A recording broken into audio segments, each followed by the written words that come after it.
Assalamualaikum warahmatullahi wabarakatuh. Salam sejahtera buat kita semua. Senang sekali hari ini kita bisa berjumpa lagi dalam perkuliahan statistika yang alhamdulillah hari ini kita sudah memasuki pertemuan keempat ya, yang akan membahas masalah ukuran kemiringan dan keritingan serta angka indeks. Angka indeks sendiri ini mungkin hanya selewat saja ya, karena tidak terkait dengan penelitian yang kalian lakukan. Baik, kalau kita lihat dari urutan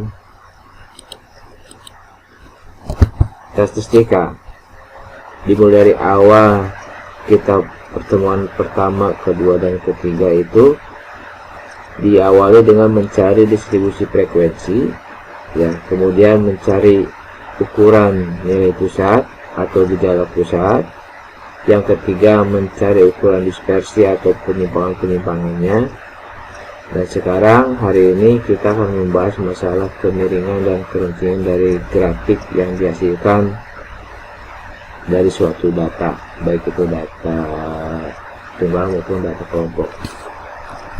Baik, coba kita perhatikan dulu, ini contoh yang pernah kita praktekkan di pertemuan 2 ya, tentang 50 nilai mahasiswa ujian statistik. Masih ingat ya? Di sini saat kita praktek dulu, baik menggunakan Excel maupun SPSS, menghasilkan data-data sebagai berikut dan juga grafik histogramnya yang tertera di sini ya. Kita lihat di sini ada meannya 54,18, kemudian mediannya 54,5, modenya atau modusnya 25, dan seterusnya. Juga gambar histogram atau grafiknya seperti ini. Nah, kita lihat dari sini apa yang bisa kita simpulkan terlebih dahulu yang terkait dengan pertemuan kita hari ini, yaitu kita membahas masalah diagram ini ya, apakah dia runcing atau tidak ya, atau grafiknya normal atau tidak, dan juga ini grafiknya kira-kira miring ke kiri atau ke kanan, atau dia simetris ya. Simetris itu adalah kiri kanan sama seperti itu ya. Baik, kita lihat terlebih dahulu di sini untuk grafik ini kita lihat di sini tidak runcing ya, tetapi adalah landai. Oleh karena ini dikatakan keruncingannya disebut platykurtis. Nanti kita lihat materinya ya, atau puncaknya landai atau rendah, tidak tinggi, tidak normal ya. Nah, ini dilihat dari gambar ini kelihatan, atau kita lihat dari nilai kurtosisnya ya. Nilai kurtosisnya itu adalah minus 0,8522 sekian, sehingga ini nilai segini itu berada atau di bawah 0,263, sehingga dikatakan dia puncaknya landai atau istilahnya platykurtis ya.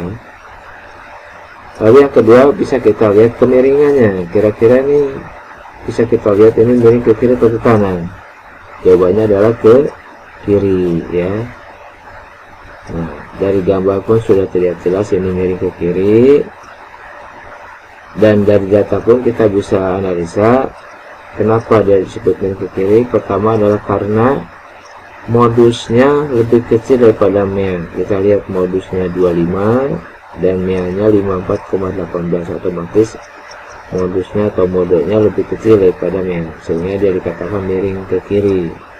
Atau kita lihat nilai skewness-nya ya, skewness-nya itu minus 0,1844 alias negatif, sehingga dia condong ke kiri. Negatif itu condong ke kiri ya, seperti itu. Nah, inilah intisari atau pokok pembahasan dalam pertemuan 4 ini.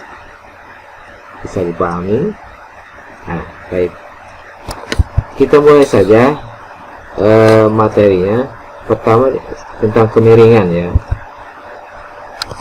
Kemiringan atau skewness ini adalah suatu derajat ya kesetangkupan atau simetris dari distribusi suatu data. Artinya kalau dia grafiknya simetris artinya dia normal, tetapi ketika tidak simetris dia akan belok ke kiri atau belok ke kanan, seperti itu ya. Sehingga bisa kita katakan ukuran kemiringan merupakan ukuran yang menyatakan derajat ketidaksimetrisan ya, artinya tidak normal atau tidak simetris ya dari suatu distribusi frekuensi data. Nah, ini aturannya adalah kita lihat apabila kemiringan atau derajat simetris tidak simetrisnya adalah kurang daripada 0 atau sini modus lebih kecil daripada mean, maka dia miring ke kiri. Gambarnya seperti ini, kurvanya condong negatif miring ke kiri ya. Yang kedua, kalau derajat tidak simetrisan itu adalah 0, maka dia normal ya, simetris dia. Ini ditandakan dengan mean, modus dan mediannya sama. Nah, maka kalau seperti ini, kode seperti ini adalah dia simetris, gambarnya seperti ini ya, sama. Dia kalau kita belah itu menjadi bagian yang sama, itu sama bentuknya, namanya simetris. Dan yang terakhir, kemiringannya di atas 0 atau modusnya lebih dari atau besar daripada mean, maka dia condong ke kanan atau condong positif, seperti ini gambarnya. Seperti itu ya. Baik, apabila kita sudah mendapatkan kurva atau histogramnya, maka akan jelas kelihatan dia miring ke kiri atau ke kanan atau bahkan simetris seperti itu ya. Nah, ada cara lain untuk mencari kemiringan itu ya. Apabila kita tidak membuat grafiknya terlebih dahulu, ada 3 rumus yang akan kita pakai atau yang bisa digunakan untuk mencari nilai distribusi kemiringannya, yaitu dengan 3 rumus. Pertama rumus Pearson, kedua rumus Moment, dan ketiga rumus Pauli ya. Nah, dengan rumus ini maka tidak perlu menggambarkan grafik, kita sudah bisa menentukan apakah dia miring ke kiri atau ke kanan atau simetris seperti itu ya. Baik, kita lihat satu persatu. Rumus Pearson ya. Rumus Pearson ini dirumuskan dengan rumus ini nilai rata-rata atau rata-rata ukur ya, dikurangi dengan modus dibagi dengan S. S ini adalah standar deviasi, atau bisa juga dicari dengan derajat kemiringan sama dengan 3 dikali rata-rata ukur dikurangi median dibagi dengan standar deviasi gitu. Nanti ketentuannya kalau hasilnya 0 maka dia disebut simetris. Apabila derajatnya kurang dari 0 atau negatif disebut miring ke kiri, dan terakhir apabila derajat kemiringannya lebih dari 0 maka disebut miring ke kanan, seperti itu ya. Nanti sama-sama kita praktekkan. Kemudian yang kedua bisa dengan rumus Moment ya,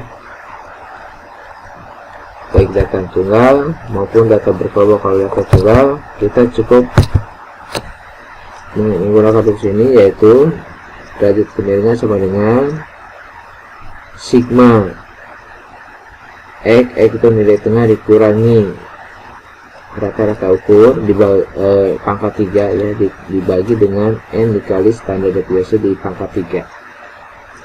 Sedangkan data berkelompok ini kita kalikan dengan frekuensinya masing-masing kelas itu ya, sehingga rumusnya ada menjadi sigma frekuensi dikali nilai tengah dikurangi nilai rata-rata di pangkat 3 ya, dibagi dengan sigma F dikali standar deviasi pangkat 3. Nanti sama-sama kita coba.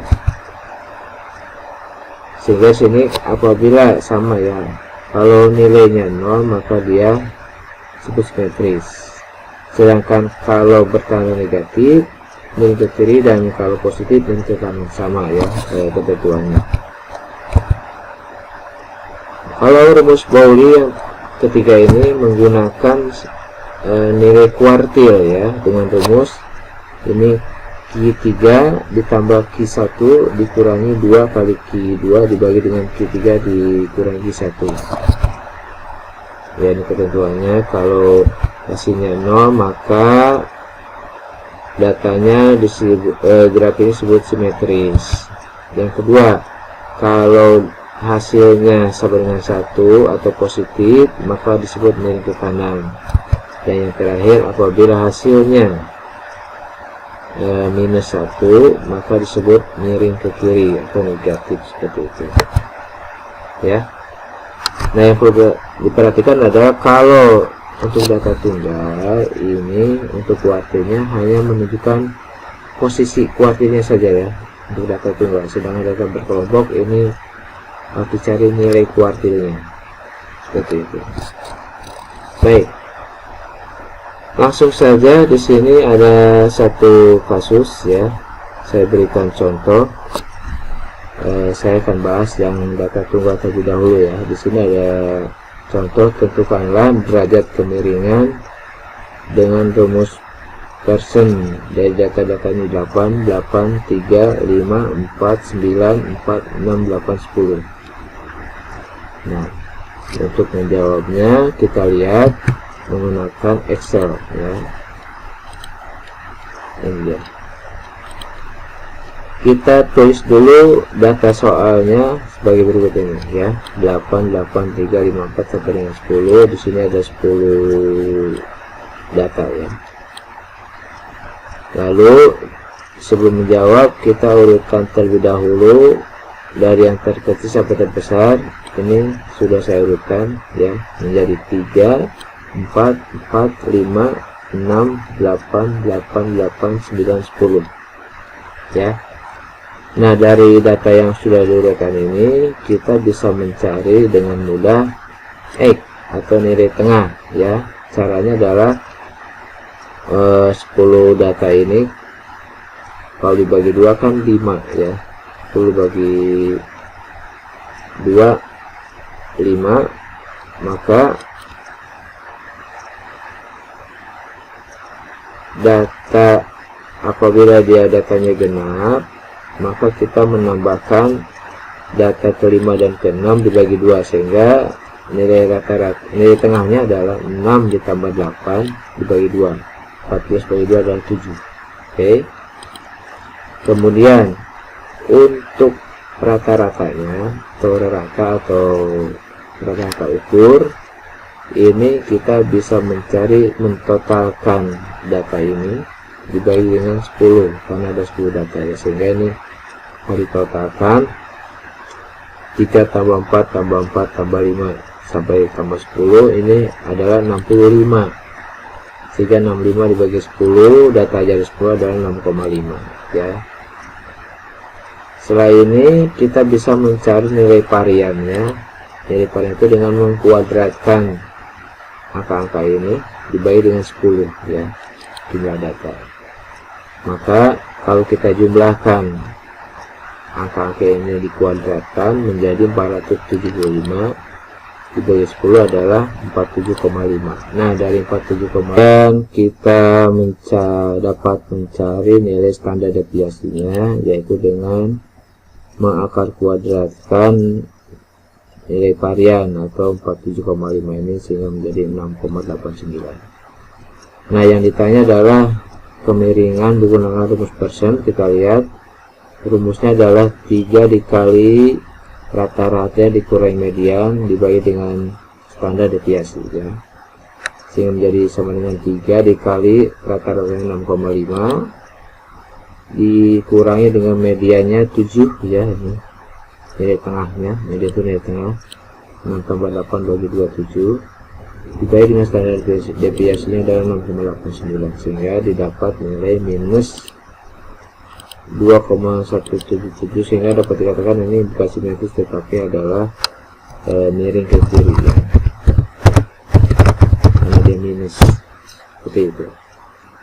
Sehingga tanpa menggambar daripada grafiknya pun kita bisa menentukan kemana miringnya, apakah ke kiri atau ke kanan atau simetris, dengan menggunakan Henry Pearson ataupun menggunakan momen dan juga Bowley ya, seperti itu. Paham ya?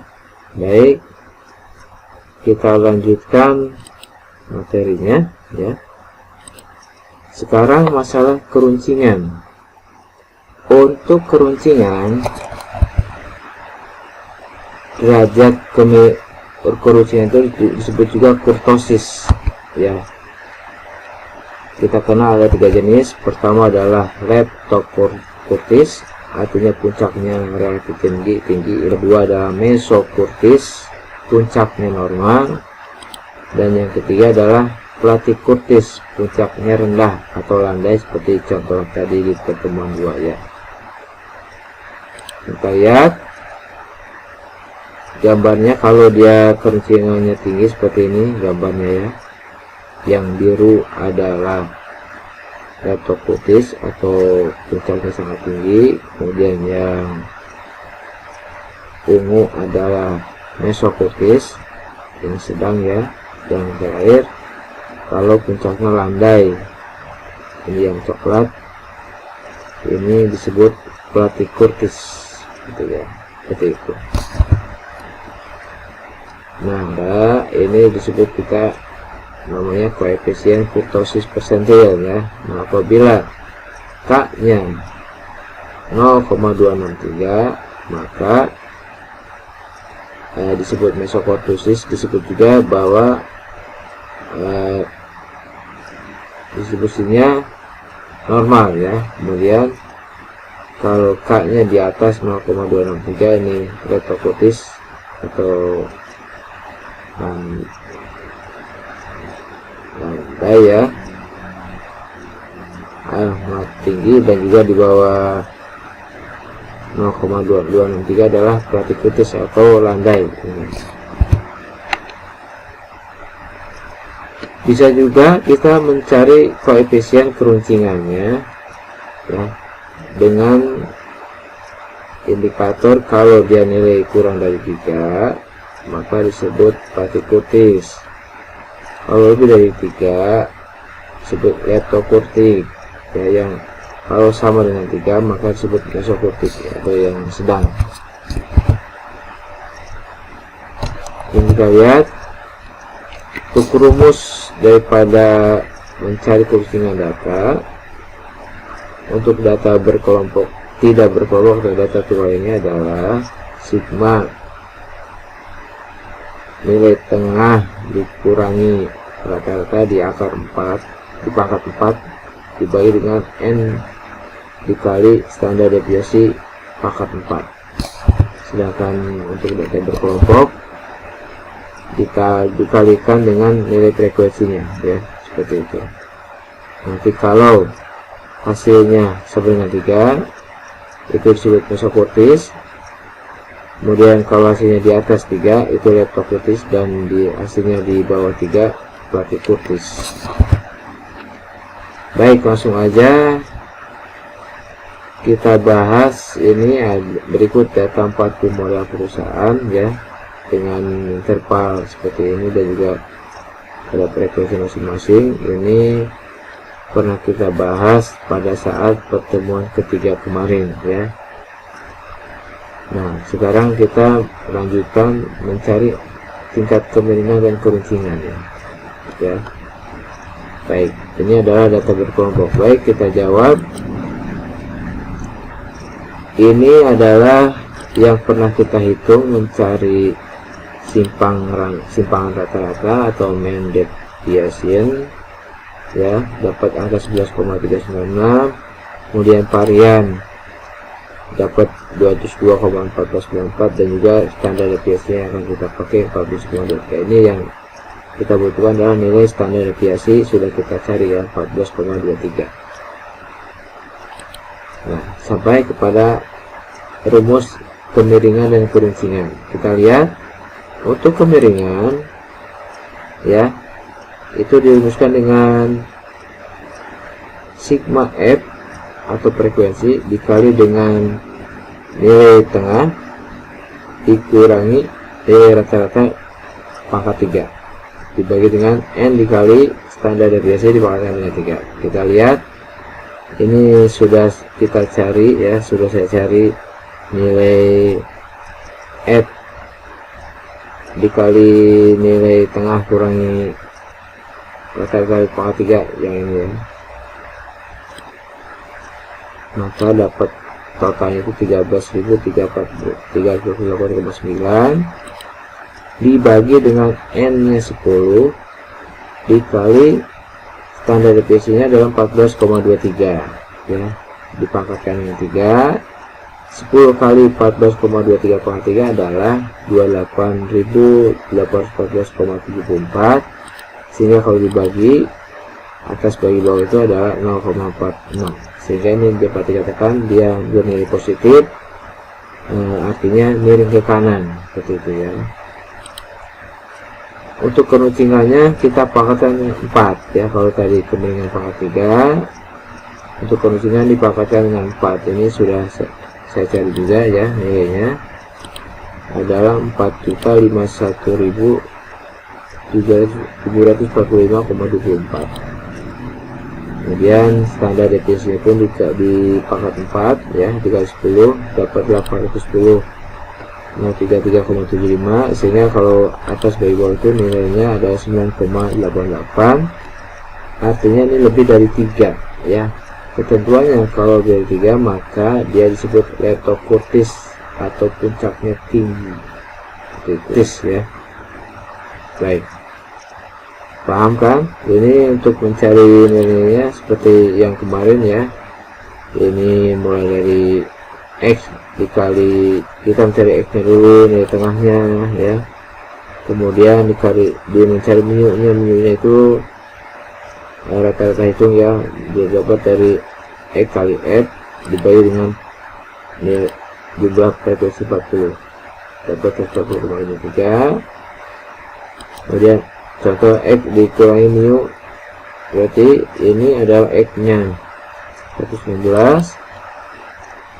dikurangi 140 minus 24,53, kemudian yang ini dipangkatkan 3 ya, dan ini dikalikan frekuensi ya, kemudian dipangkatkan 4, yang ini dikalikan frekuensi. Kita hanya membutuhkan totalnya saja ini untuk mencari nilai kemiringan dan juga keruncingan. Seperti itu ya, dengan mudah sekali kita bisa mencari nilai kemiringan dan juga keruncingan. Baik, kita kembali ke materi.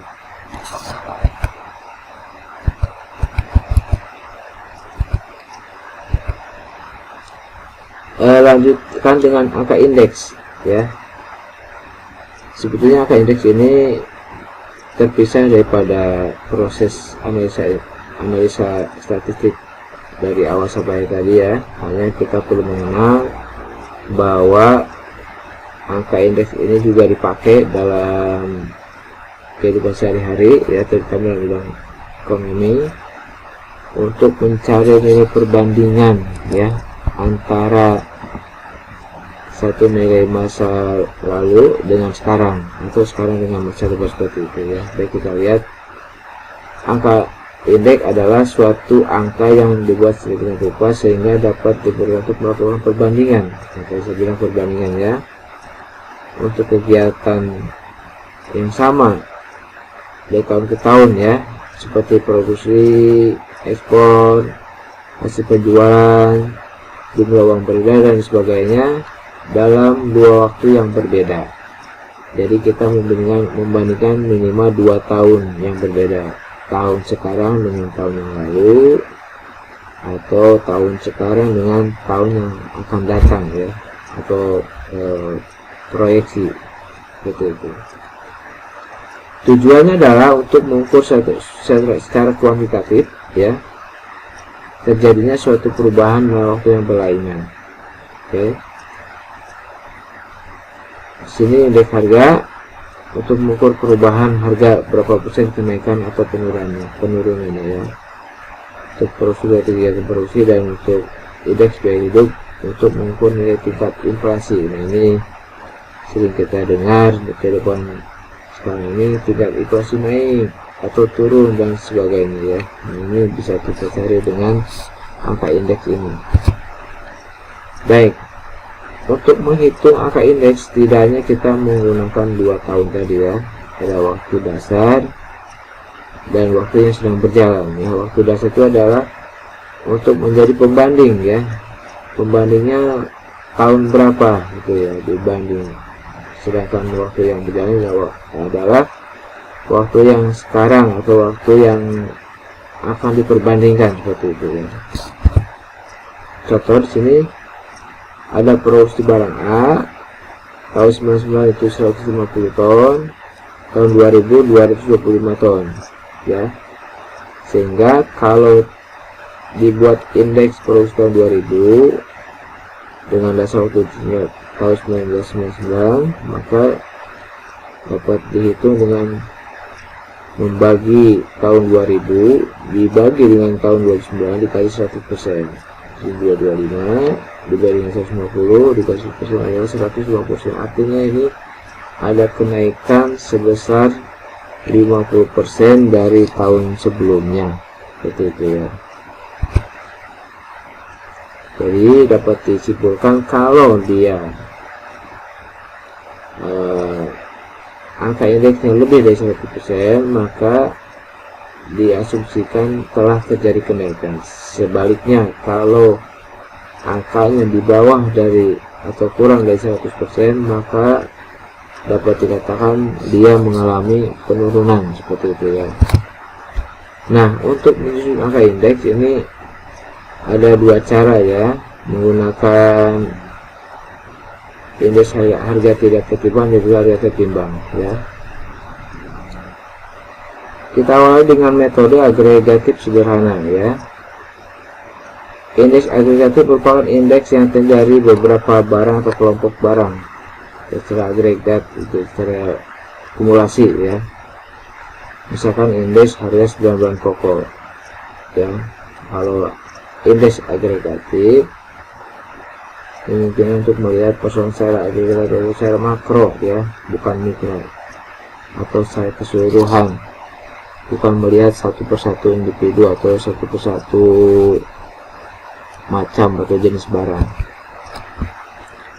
Ini dirumuskan indeks sama dengan sigma PN.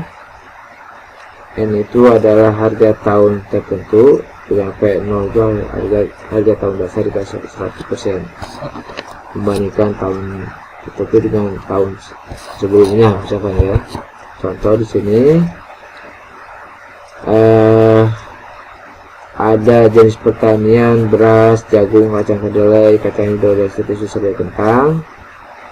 Ini data tahun 98 dan tahun 99.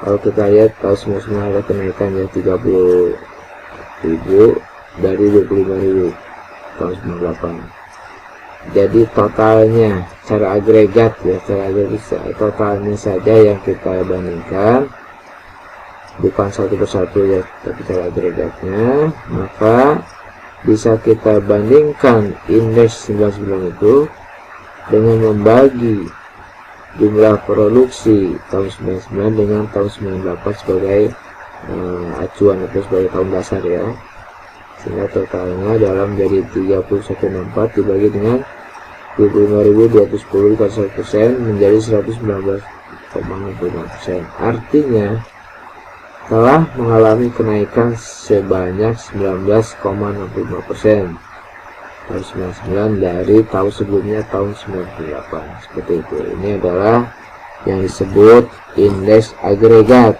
atau secara keseluruhan ya, totalnya.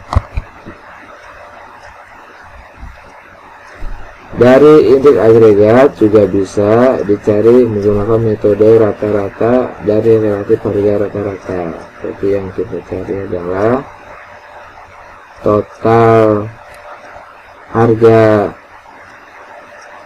tahun tertentu dibagi dengan tahun dasar ya, dibagi dengan N.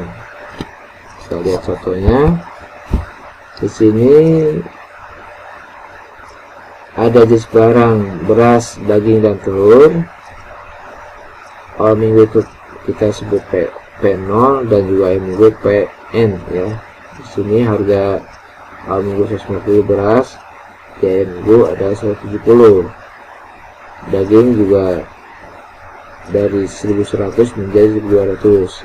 Begitu pun telur 600 menjadi 700. Sehingga secara agregat ini semuanya mengalami kenaikan ya. Nah, kita diminta untuk mencari harga indeks ya dengan menggunakan metode rata-rata hitung, median, dan rata-rata ukur seperti itu. Kita coba jawab. Ini untuk menggunakan metode rata-rata hitung, maka kita membagi harga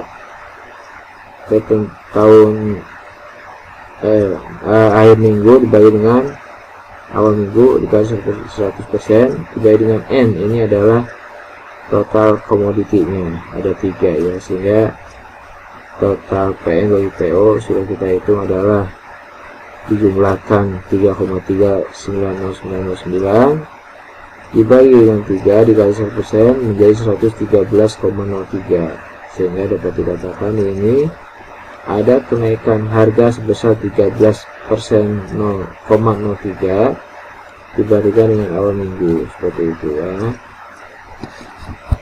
Kemudian kalau indeks harga rata-rata relatif dengan menggunakan metode median, maka dari data ini kita bisa mencari logaritmanya ya.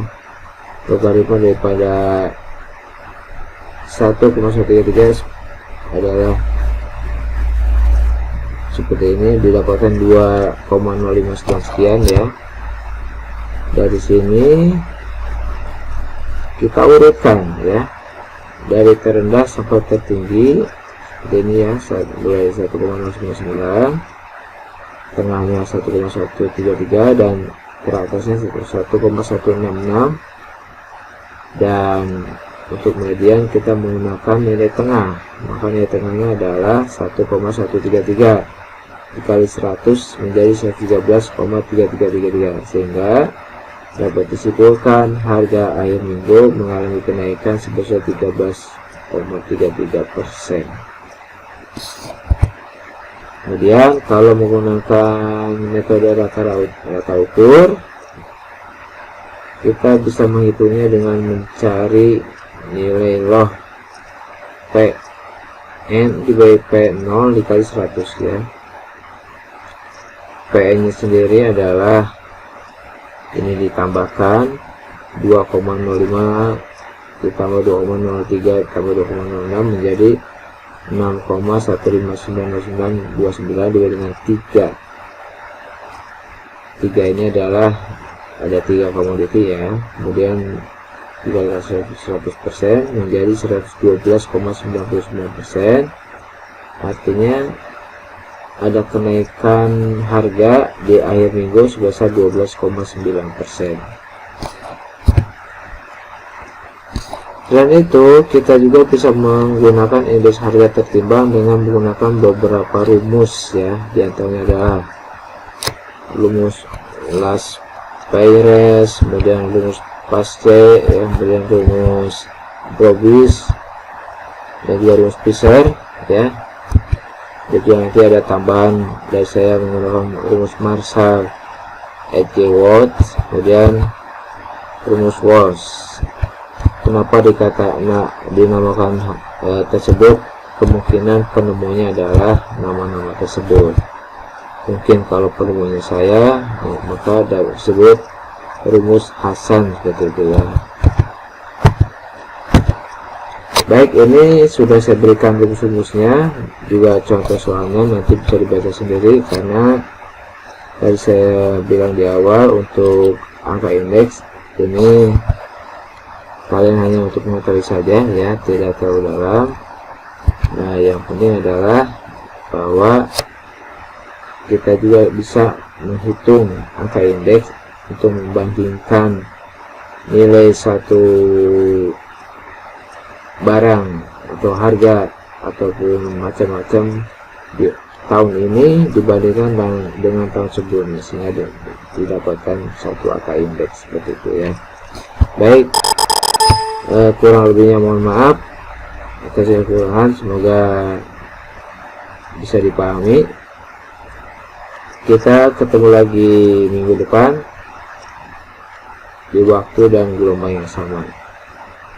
Tetap jaga kesehatan, jaga jarak, menggunakan masker, dan juga tetap sering mencuci tangan dengan sabun agar kita terhindar dari wabah COVID-19. Terima kasih, sampai jumpa. Assalamualaikum warahmatullahi wabarakatuh.